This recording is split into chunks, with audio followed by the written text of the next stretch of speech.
राधे राधे। जय श्री गौरहरि। आज हम भगवत गीता सार लेक्चर थर्ड से आगे कंटिन्यू करेंगे। अगर आपने हमारे पिछले वीडियोस नहीं देखे हैं तो आप प्लेलिस्ट में जाके चेक कर सकते हैं। चलिए विदाउट एनी डिले स्टार्ट करते हैं।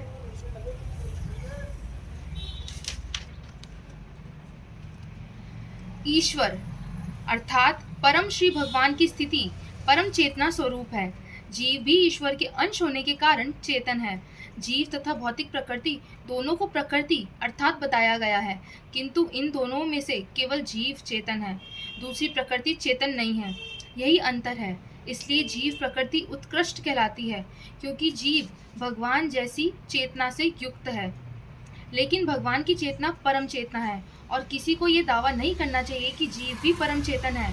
जीव कभी भी, यहाँ तक कि अपनी सिद्ध अवस्था में भी परम चेतन नहीं हो सकता। और यह सिद्धांत भ्रामक है कि जीव परम चेतन हो सकता है। वह चेतन तो हो सकता है, लेकिन वह पूर्ण या परम चेतन नहीं हो सकता।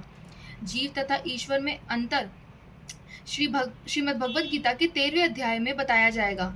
ईश्वर क्षेत्रज्ञ व चेतन है, जैसा कि जीव भी है, लेकिन जीव केवल अपने खुद के शरीर के प्रति सचेत रहता है, जबकि भगवान समस्त शरीरों के प्रति सचेत रहते हैं। चूंकि वे प्रत्येक जीव के हृदय में वास करते हैं, अतएव वे जीव विशेष की मानसिक गतिशीलता से परिचित रहते हैं।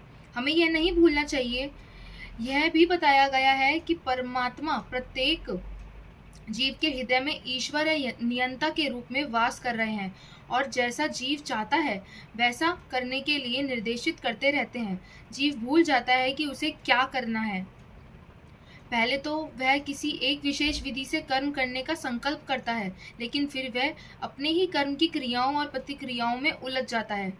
एक प्रकार का शरीर त्यागने के बाद वह दूसरी प्रकार के शरीर में प्रवेश करता है। जिस प्रकार हम वस्त्र पहनते तथा उतारते रहते हैं, जब आत्मा इस प्रकार देहांतरण कर जाता है, उसे अपने विगत पूर्वकृत कर्मों का फल भोगना पड़ता है।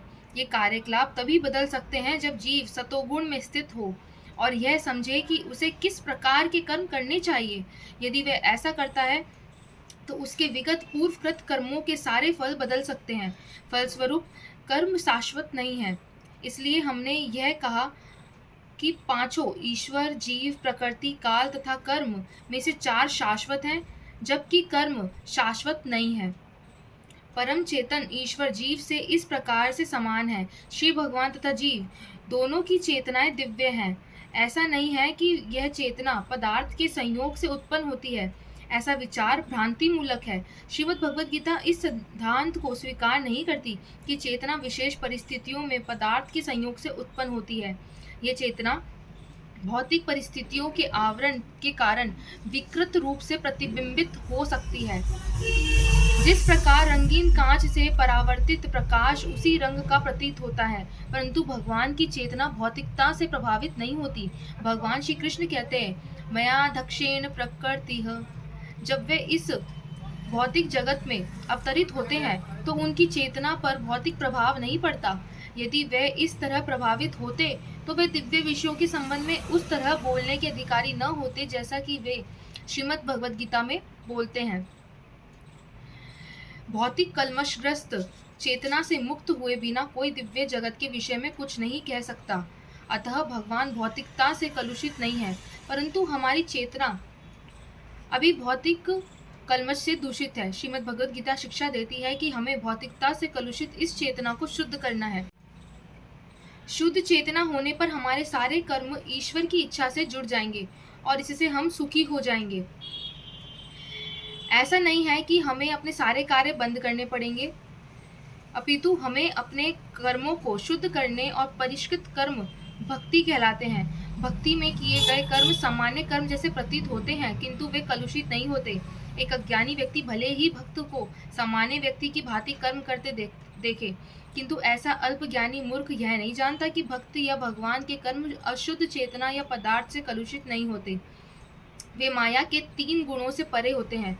जो भी हो, हमें यह जान लेना चाहिए कि अभी हमारी चेतना कलुषित है। जब हम भौतिकता से कलुषित होते हैं तो हम बद्ध कहलाते हैं। मिथ्या चेतना का प्राकट्य इसलिए होता है कि हम अपने आप को प्रकृति का प्रतिफल उत्पाद मान बैठते हैं। यह मिथ्या अहंकार कहलाता है। जो व्यक्ति देहात्म बुद्धि में लीन रहता है वह अपनी स्थिति स्वरूप को नहीं समझ सकता। श्रीमद् भगवद गीता का प्रवचन मनुष्यों को देहात्म बुद्धि के जीवन से मुक्त करने के लिए ही हुआ था और भगवान से यह सूचना प्राप्त करने के लिए ही अर्जुन ने अपने आप को इस अवस्था में उपस्थित किया था। व्यक्ति को देहात्म बुद्धि के जीवन से मुक्त होना चाहिए। आध्यात्मवादी के लिए प्रारंभिक कार्य यही है। जो मुक्त होना चाहता है, जो बंधनों से छूटना चाहता है, उसे सर्वप्रथम यह जान लेना होगा कि वह यह भौतिक शरीर नहीं है। मुक्ति का अर्थ है भौतिक चेतना से स्वतंत्रता। श्रीमद् भागवतम में भी मुक्ति की परिभाषा दी गई है। मुक्ति का अर्थ है इस भौतिक जगत की कलुषित चेतना से छूटना और शुद्ध चेतना में स्थित होना। श्रीमद् भगवद गीता के सारे उपदेशों का मंतव्य इस शुद्ध चेतना को जागृत करना है और इसलिए हम श्रीमद् भगवद गीता के अंत में भगवान श्री कृष्ण को अर्जुन से यह प्रश्न करते पाते हैं कि वह अब विशुद्ध चेतना को प्राप्त हुआ या नहीं। शुद्ध चेतना का अर्थ है भगवान के आदेशानुसार कर्म करना। शुद्ध चेतना का यही सार है। भगवान का अंश होने के कारण हम में चेतना पहले से ही रहती है, लेकिन हम में प्रकृति के निकृष्ट गुणों द्वारा प्रभावित होने की प्रवृत्ति पाई जाती है। किंतु भगवान परमेश्वर होने के कारण कभी भी प्रभावित नहीं होते। परमेश्वर तथा शूद्र जीवों में यही अंतर है। यह चेतना क्या है? यह चेतना है मैं हूँ की भावना। तो फिर मैं क्या हूँ? कलुषित चेतना में मैं हूँ का अर्थ यह है कि मैं सर्वा हूँ, मैं भोगता हूँ। यह संसार घूमता है क्योंकि प्रत्येक जीव सोचता है कि वही इस भौतिक जगत का स्वामी तथा सृष्टा है। भौतिक चेतना के दो मनोभय विभाग हैं। एक के अनुसार मैं ही सृष्टा हूँ और दूसरे के अनुसार मैं ही भोगता हूँ। लेकिन वास्तव में परमेश्वर सृष्टा तथा भोक्ता दोनों है और परमेश्वर का अंश होने के कारण जीव न तो सृष्टा है और न ही भोक्ता, वह मात्र सहयोगी है। वह सृजित तथा भुक्त है। उदाहरणार्थ, यंत्र का कोई एक पुर्जा संपूर्ण यंत्र के साथ संयोग करता है। शरीर का कोई एक अंग पूरे शरीर के साथ संयोग करता है। हाथ, पांव, आंखें आदि शरीर के अंग है, लेकिन ये वास्तविक भोक्ता नहीं है। भोक्ता तो उदर यानी पेट है। पांव चलते हैं, हाथ भोजन देते हैं, दांत चबाते हैं और शरीर के सारे अंग उदर को तुष्ट करने में लगे रहते हैं, क्योंकि उदर ही प्रधान कारक है जो शरीर रूपी संगठन का पोषण करता है। अतएव सारी वस्तुएं उदर को दी जाती है।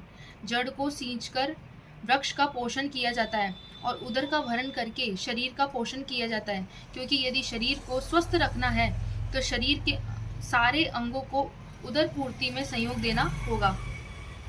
इसी प्रकार परमेश्वर ही भोक्ता तथा सृष्टा है और हम उनके अधीनस्थ जीवात्माएं उन्हें प्रसन्न रखने के लिए निमित्त संयोग करने के लिए हैं।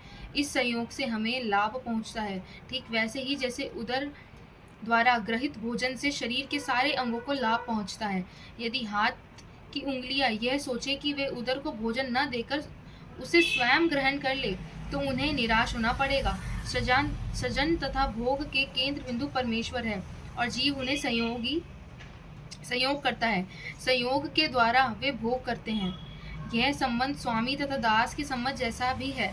यदि स्वामी पूर्णतः तुष्ट रहता है तो दास भी तुष्ट रहता है। इसी प्रकार परमेश्वर को तुष्ट रखना चाहिए। यद्यपि जीवों में भी सृष्टा बनने तथा भौतिक जगत का भोग करने की वृत्ति होती है, क्योंकि इस दृश्य जगत के सृष्टा परमेश्वर में भी ये वृत्तियां हैं। अतएव श्रीमद् भगवद गीता में हम पाएंगे कि परम पूर्ण में परम नियंता नियंत्रित जीव, दृश्य जगत, शाश्वत काल तथा कर्म सन्निहित है और इन सब की व्याख्या इस पाठ में भी की गई है। ये सब मिलकर परम पूर्ण का निर्माण करते हैं और यही परम पूर्ण परम सत्य कहलाता है। यही परम पूर्ण तथा परम सत्य पूर्ण पुरुषोत्तम भगवान श्री कृष्ण है। सारी अभिव्यक्तियां उन्हीं विभिन्न शक्तियों के फलस्वरूप हैं। वे परम पूर्ण हैं। श्रीमद् भगवद गीता में यह भी बताया गया है कि निर्विशेष ब्रह्म भी परम पूर्ण पुरुष के अधीन है। ब्रह्म सूत्र में ब्रह्म की विशिष्ट व्याख्या सूर्य की किरणों के रूप में की गई है। निर्विशेष ब्रह्म पूर्ण पुरुषोत्तम भगवान का प्रभावमय किरण समूह है। निर्विशेष ब्रह्म पूर्ण ब्रह्म की अपूर्ण अनुभूति है और परमात्मा की धारणा भी उसी तरह है। 15वें अध्याय में हम यह देखेंगे कि भगवान पुरुषोत्तम इन दोनों निर्विशेष ब्रह्म तथा परमात्मा की आंशिक अनुभूति से ऊपर है। पूर्ण पुरुषोत्तम परमेश्वर को सच्चिदानंद विग्रह कहा जाता है। ब्रह्म संहिता का शुभारंभ इस प्रकार से होता है। ईश्वरः परमः कृष्णः सच्चिदानंद विग्रह अनादिरादिर्गोविन्दः सर्वकारण कारणम। गोविंद या भगवान श्री कृष्ण सभी कारणों के कारण है, वे ही मूल कारण है और सत्य चित्त तथा आनंद के रूप हैं। निर्विशेष ब्रह्म उन्हें सत्य शाश्वत स्वरूप की अनुभूति है। परमात्मा सत्य चित्त शाश्वत ज्ञान की अनुभूति है, परंतु भगवान के व्यक्तित्व भगवान श्री कृष्ण की अनुभूति पूर्ण विग्रह में समस्त दिव्य स्वरूपों अर्थात सत्य चित्त आनंद की अनुभूति है। अल्पज्ञानी लोग परम सत्य को निर्विशेष मानते हैं, लेकिन वे दिव्य व्यक्ति हैं और इसकी पुष्टि समस्त वैदिक ग्रंथों में हुई है। नित्यो नित्यानाम चेतनो चेतनानाम। जिस प्रकार हम अपनी व्यष्टि जीव हैं, हम सभी व्यष्टि जीव हैं और हम सबका अपना अपना व्यक्तिगत अस्तित्व है, उसी प्रकार परम सत्य भी अंततः एक व्यक्ति हैं और भगवान के व्यक्तित्व की अनुभूति उनके पूर्ण स्वरूप में समस्त दिव्य लक्षणों की ही अनुभूति है। परम पूर्ण रूप विहीन निराकार नहीं है। यदि वे निराकार हैं या वे किसी अन्य वस्तु से कम हैं, तो वे सर्वथा पूर्ण नहीं हो सकते। जो सर्वथा पूर्ण है उसे हमारे लिए अनुभव गम्य तथा अनुभवातीत हर वस्तु से युक्त होना चाहिए, अन्यथा वह पूर्ण नहीं हो सकता। Now it's time for the question. Question first, क्षेत्रज्ञ क्या है? Question second, जीवबद्ध कब कहलाता है? Question third, शुद्ध चेतना का क्या अर्थ है? And question fourth, सत्य चित्त आनंद का क्या अर्थ है? सो आज के लिए बस इतना ही। मिलते हैं नेक्स्ट सेशन में, तब तक के लिए राधे राधे।